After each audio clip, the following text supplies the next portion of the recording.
Eu inicio esse vídeo falando sobre rede social Instagram. É normal que uma rede social que contém milhares e milhares de usuários, alguém simplesmente não saiba como atualizar o Instagram. Mas não saia daí, porque eu vou mostrar a vocês como atualizar o Instagram. Roda a vinheta.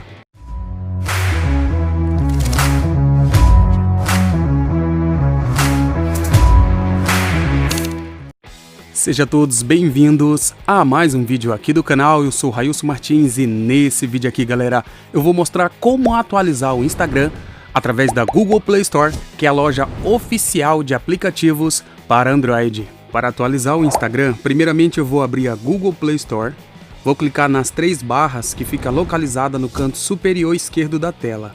Vou escolher a primeira opção, Meus Apps e Jogos.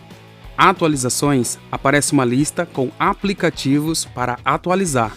Então, eu vou procurar pelo aplicativo do Instagram. É esse aqui, ó. E para atualizar, basta clicar no botão ao lado, atualizar. Eu vou abrir a Google Play Store e no campo de pesquisa, eu vou escrever Instagram e vou colocar para pesquisar.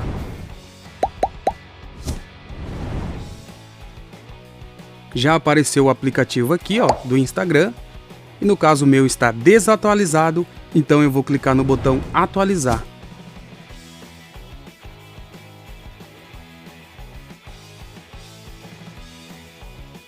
Agora o aplicativo do Instagram já encontra-se atualizado no meu celular, de forma oficial pela Google Play Store. Então esse foi o vídeo, eu espero que vocês tenham gostado. E quem gostou, curte, compartilha, se inscreve no canal. Eu vou ficando por aqui, um forte abraço a todos e até o próximo vídeo.